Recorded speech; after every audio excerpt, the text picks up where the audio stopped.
तो आज हमारे सामने है क्रिस मिलर की किताब चिप वॉर। ये किताब एक बहुत ही दिलचस्प दावा करती है। हाँ, कि दुनिया की असली जंग अब तेल या हथियारों पर नहीं, बल्कि उन छोटी सेमीकंडक्टर चिप्स पर लड़ी जा रही है। बिल्कुल।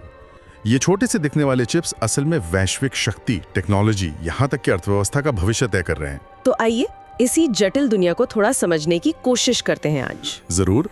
तो कहानी शुरू होती है शायद 1950-60 के दशक में अमेरिका से। हाँ बिल्कुल। बेल लैब्स में ट्रांजिस्टर बना, फिर फेयरचाइल्ड सेमीकंडक्टर जैसी कंपनी आई और सिलिकॉन वैली की नींव पड़ी। शुरुआत में तो शायद ये सिर्फ कैलकुलेशन वगैरह के लिए थे, है ना? हाँ, शुरू में तो वही मकसद था, लेकिन बहुत जल्दी समझ आ गया कि इनकी अहमियत कहीं ज्यादा है। कंप्यूटर्स में, सैटेलाइट्स में, मिसाइल गाइडेंस सिस्टम्स में भी। हाँ बिल्कुल। और यहीं पर इंटेल के गॉर्डन मोर ने वो बात कही जिसे हम मोर का नियम करते हैं। हाँ, सुना है हर 2 साल में चिप्स की क्षमता दोगुनी और कीमत लगभग आधी।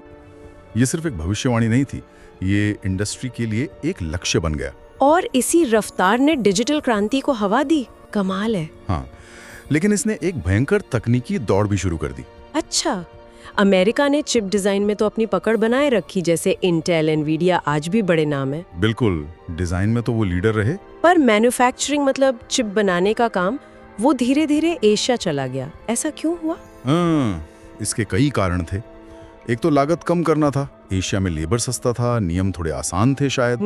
दूसरा, अमेरिकी कंपनियों को लगा कि असली वैल्यू तो डिजाइन और इंटेलेक्चुअल प्रॉपर्टी में है, फैक्ट्री चलाने में नहीं। जो शायद एक भूल साबित हुई। हाँ, कुछ हद तक, क्योंकि इसी खाली जगह को भरा ताइवान की TSMC और दक्षिण कोरिया की सैमसंग जैसी कंपनियों ने, और वो फैब्रिकेशन में माहिर हो गए। इतने माहिर की आज क्या आंकड़ा है? आज दुनिया के लगभग 90% सबसे एडवांस्ड लॉजिक चिप्स अकेले ताइवान में बनते हैं।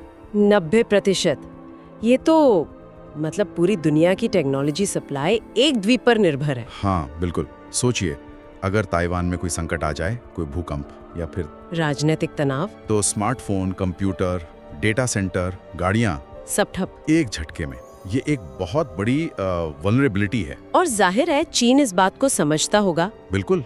चीन दुनिया की फैक्ट्री है, पर वो जानता है कि बिना एडवांस चिप्स के वो सुपर पावर नहीं बन सकता। इसीलिए वो SMIC जैसी अपनी कंपनियों पर इतना पैसा लगा रहा है। हाँ, अरबों डॉलर झोंक रहा है, लेकिन सबसे नई टेक्नोलॉजी में वो अभी भी, आप कह सकते हैं, कई साल पीछे हैं। और अमेरिकी प्रतिबंधों ने मुश्किल और बढ़ा दी होगी, जैसे हवाई पर बैन। हाँ बिल्कुल। अमेरिका नहीं चाहता कि चीन अत्याधुनिक चिप्स तक पहुंचे, और इसी का हिस्सा है वो 2022 का chip 4 alliance. America, Japan, Korea, Taiwan, ये चीन को घेरने की कोशिश है। देखिए, आज के आधुनिक हथियार ड्रोन्स हैं, हाइपरसोनिक मिसाइल हैं, AI वाले इंटेलिजेंस सिस्टम हैं, ये सब सबसे तेज, सबसे बढ़िया चिप्स पर चलते हैं। अच्छा। जिसके पास बेहतर चिप्स हैं, उसे युद्ध के मैदान में बढ़त मिलती है। ये एक तरह का अदृश्य युद्ध है। और इस अदृश्य युद्ध में एक और बड़ा खिलाड़ी है जिसका नाम शायद कम लोग जानते हैं, ASML, नीदरलैंड्स की कंपनी। हाँ, ASML बहुत महत्वपूर्ण है। वो इसलिए क्योंकि ये दुनिया की इकलौती कंपनी है जो EUV यानी एक्सट्रीम अल्ट्रावायलेट लिथोग्राफी मशीनें बनाती है। और ये मशीनें क्यों खास है? क्योंकि आज के सबसे छोटे, सबसे पावरफुल चिप्स बनाने के लिए यही मशीनें चाहिए। एक मशीन की कीमत कई $100 मिलियन होती है। बाप रे। और अमेरिका लगातार नीदरलैंड्स पर दबाव बना रहा है कि ये टेक्नोलॉजी चीन को न दी जाए। तो लड़ाई अब चिप्स से आगे बढ़कर उन्हें बनाने वाली मशीनों तक पहुंच गई है। बिल्कुल। सप्लाई चेन के हर हिस्से पर कंट्रोल की लड़ाई है। और अब इस पूरी रेस में भारत भी शामिल हो रहा है ना, make in India, semicon India programme. हाँ, भारत भी कोशिश कर रहा है कि इस ग्लोबल सप्लाई चेन में अपनी जगह बनाए। माइक्रॉन जैसी कंपनियां आ रही हैं, सरकार सब्सिडी दे रही है। ये जरूरी भी है शायद, दुनिया अब 1-2 देशों पर निर्भर नहीं रहना चाहती। सही बात है, डाइवर्सिफिकेशन जरूरी है, लेकिन भारत के लिए चुनौतियां भी हैं।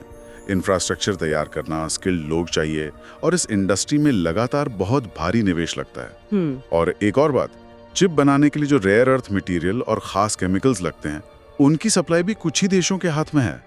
वो एक अलग जटिलता है। तो कुल मिलाकर क्रिस मिलर की किताब का सार यही है कि जो देश अगली पीढ़ी के चिप्स को कंट्रोल करेगा, उनके डिजाइन, उनकी मैन्युफैक्चरिंग, उनकी सप्लाई चेन, वही एक तरह से 21वीं सदी का एजेंडा तय करेगा। हाँ बिल्कुल, ये सिर्फ टेक्नोलॉजी या अर्थव्यवस्था की बात नहीं रही। ये राष्ट्रीय सुरक्षा और भविष्य की संप्रभुता का सवाल बन गया है। बिल्कुल, किताब का निष्कर्ष यही है कि चिप्स भविष्य की असली शक्ति हैं, शायद हथियारों से भी ज्यादा। लड़ाई सिर्फ चिप्स की नहीं, बल्कि उन्हें बनाने वाले rare earth material, supply chain, technology patents, हर चीज पर है। सोचने वाली बात है कि ये जो देशों के बीच अविश्वास बढ़ रहा है, ये तकनीकी बंटवारा हो रहा है। हाँ, ये टेक नेशनलिज्म ये दुनिया को कहाँ ले जाएगा? क्या हम एक ज्यादा बटी हुई, ज्यादा अस्थिर दुनिया की तरफ जा रहे हैं?